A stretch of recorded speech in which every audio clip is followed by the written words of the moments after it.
जी 9 class आज हम करेंगे 263 पेज एक्सरसाइज 17.4। बच्चों इस एक्सरसाइज में 3 क्वेश्चंस हैं। हमने 17.3 में जो टॉपिक पढ़ा था वो ये था कि क्वाड्रिलेटरल को ट्रांसफॉर्म करना है ट्राइंगल में।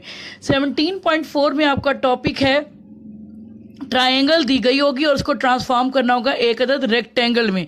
ठीक है, क्वेश्चन नंबर 1 में पढ़ रही हूँ। Construct a triangle with sides 4 centimetre 5 centimetre and 6 centimetre and construct a rectangle it's rectangle having its area equal to that of triangle, measure its diagonal, are they equal।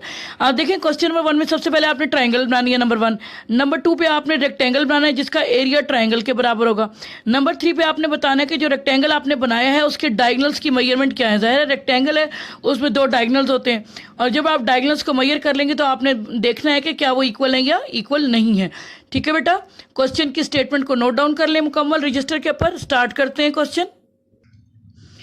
जी बेटा, exercise 17.4 की heading दें, exercise page number लिखें, question की statement पूरी उतारें, solution लिखें, underline करें। Given देखें। अब गिवन में क्या है, sides of triangle are 4 centimetre 5 centimetre and 6 centimetre.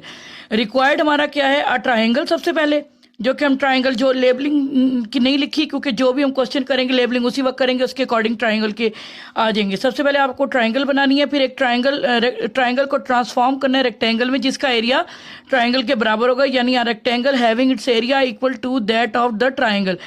Number 3 पे हमने बताना है measurement of the diagonals of rectangle. ठीक है बेटा। जी बेटा, आपको ट्राइंगल की मेजरमेंट्स दी हुई थी 4 सेंटीमीटर 5 सेंटीमीटर और 6 सेंटीमीटर। तो मैंने ये किया कि ए बी ड्रॉ की 4 सेंटीमीटर। ठीक है, फिर पॉइंट ए से 5 सेंटीमीटर रेडियस लेके मैंने एक आर्क ड्रॉ की। पॉइंट बी से 6 सेंटीमीटर लेके मैंने एक और आर्क ड्रॉ की जिसने प्रीवियस आर्क को पॉइंट सी पे कट किया और मुझे ट्राइंगल ए बी सी मिल गई। ये चीज़ आप लोग खुद मुकम्मल कर लेंगे। इसके बाद का प्रोसीजर मैं आपके सामने करने लगी हूँ। आपने साइड ए बी का परपेंडिकुलर बाइसेक्टर बनाना है। ठीक है बेटा, परपेंडिकुलर बाइसेक्टर बनाने के लिए आपको मालूम है कि हमने more than half compass open करनी होती है और ए पॉइंट बी से 2 आर्क्स लगाते हैं, एक अबव द लाइन एक बिलो द लाइन। ठीक है, और फिर उतने ही रेडियस की हमने आर्क लगानी होती है पॉइंट ए से, और वो भी एक अबव द लाइन और एक बिलो द लाइन। ठीक है बेटा, जब हम ये ले लेते हैं तो इसके बाद आपने इसको ज्वाइन करना है। जी बेटा, आपने ये लाइन ड्रॉ कर ली और ये डॉटेड करनी है। मुझसे बाय मिस्टेक कुछ जगह पे मैच्योर हो गई, उसके बाद मैंने आगे डॉटेड कर दी। आपने डॉटेड परपेंडिकुलर बाइसेक्टर ड्रॉ कर लिया। ठीक है बेटा, अब आपने पॉइंट ए पर या पॉइंट बी पर, आपकी मर्जी है। तो अगर मैं पॉइंट ए पर यानी मुझे एक पैरेलल लाइन बनानी है। पैरेलल लाइन हम किस तरह से बनाते हैं, with the help of alternate angle. तो पॉइंट ए पर और सी पर बनाएंगे आप। ठीक है, या फिर आप पॉइंट बी पर और सी के इस तरफ बनाएंगे। ठीक है, तो मैं इस तरफ बना रही हूं तो मैं ऑल्टरनेट एंगल बनाने का स्टेप आपके सामने करती हूं। आपने पॉइंट ए पर कंपास रखी, ठीक है, और किसी भी सूटेबल रेडियस की आर्क ले ली थोड़ी सी, और वो आपने इस जगह पे आर्क ड्रॉ कर ली। जो जितनी आपने आर्क पॉइंट ए से लगाई है वही आर्क आपने पॉइंट सी पर बाहर की तरफ से लगा देनी है। ठीक है बेटा,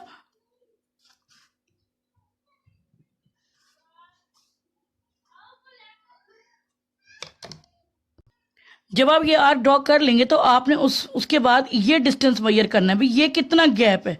ठीक है बेटा, ये आपने मेजरमेंट ले ली। जितनी मेजरमेंट आपने यहाँ ली इन 2 पॉइंट्स की के दरमियान, वही आपने यहाँ पर शिफ्ट कर देनी है बेटा। यहाँ लाइन ड्रॉ कर दी। ठीक है, अब आपने ये जो क्रॉस है ये लाइन पैरेलल लाइन ड्रॉ हो जाएगी अल्टरनेट एंगल की हेल्प।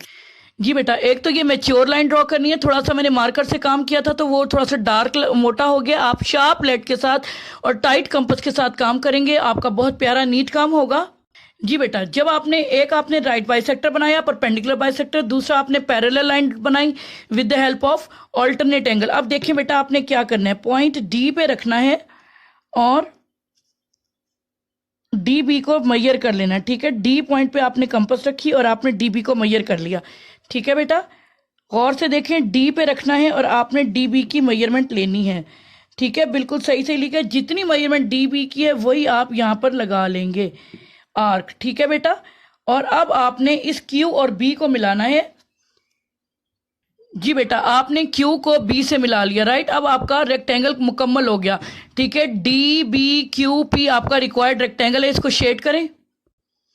जी बेटा देखें हमने शेड कर दिया। सबसे पहले देखें मैं रिपीट कर दूं, ए बी सी ट्रायंगल बनाई, साइड ए बी पर आपने राइट बाइसेक्टर बनाया, पॉइंट ए और सी पर आपने ऑल्टरनेट एंगल बनाए क्योंकि आपको एक अदद पैरेलल लाइन चाहिए थी। ठीक है बेटा, पैरेलल लाइन के बाद आपने डी बी की मेजरमेंट कंपास से की कि डी बी कितना है, उतनी ही आर्क आपने पॉइंट पी पे रख के और यहाँ क्यू पे कट कर लिया ताकि रेक्टेंगल की अपोजिट साइड्स की लेंथ सेम हो जाए और ये अपोजिट साइड की लेंथ सेम हो जाए। ये रेक्टेंगल की लेंथ है, ये रेक्टेंगल की विड्थ है। तो ये देखें ये तो आपस में बराबर थे, तो जितनी मेजरमेंट इधर थी उतनी यहाँ लेने के लिए आपने डी बी की मेजरमेंट जो है ना वो पी क्यू जितनी बना ली। ठीक है, पी क्यू को ए डी बी के बराबर बना लिया और क्यू बी को ज्वाइन किया। अब आपका D B Q P rectangle तैयार हो गया। यही आपका रिक्वायर्ड रेक्टेंगल है जिसका area triangle A B C के बराबर है। जी बेटा स्टेप्स देखते हैं। Draw a line segment measurement A B is equal to 4 centimetre. ठीक है, आपने ए बी 4 सेंटीमीटर के लिए, उसके बाद take A and B as centre, draw two arcs of the radii 5 centimetre and 6 centimetre respectively. यानी आपने ए से 5 सेंटीमीटर की, बी से 6 सेंटीमीटर की आर्क लगाई। उससे क्या हुआ, both arcs intersected each other at point C, उन्होंने एक दूसरे को पॉइंट सी पे कट किया। फिर join C to A and B, आपने एक सी को ए से और बी से ज्वाइन किया और ट्राइंगल ए बी सी आपको मिल गई। इसके बाद के स्टेप्स, जी बेटा इसके बाद हमने क्या किया था, ड्रॉ डी पी, ये एक लाइन है, डबल एरो का मतलब है कि ये लाइन है। ठीक है, परपेंडिकुलर बाइसेक्टर लाइन होता है। Draw D P perpendicular bisector of line segment A B. उसके बाद आपके स्टेप्स थे, जी बेटा इसके बाद आपका अगला स्टेप क्या था, through the vertex C of triangle A B C draw C P Q parallel to line segment A B. ठीक है, जो पैरेलल लाइन ड्रॉ की थी वो लाइन थी और ए बी वो लाइन सेगमेंट था। Intersecting P D at point A, जिसने परपेंडिकुलर बाइसेक्टर पी डी को एट पॉइंट पी पे कट किया था। फिर उसके बाद हमने क्या था, take measurement P Q is equal to measurement D P, यानी कि पी क्यू की मेजरमेंट हमने लाइन सेगमेंट डी बी के बराबर ली थी। फिर हमने ये क्या था, ज्वाइन क्यू टू बी, और उसके बाद आपको क्या मिल गया था, 10 D B Q P is the required rectangle.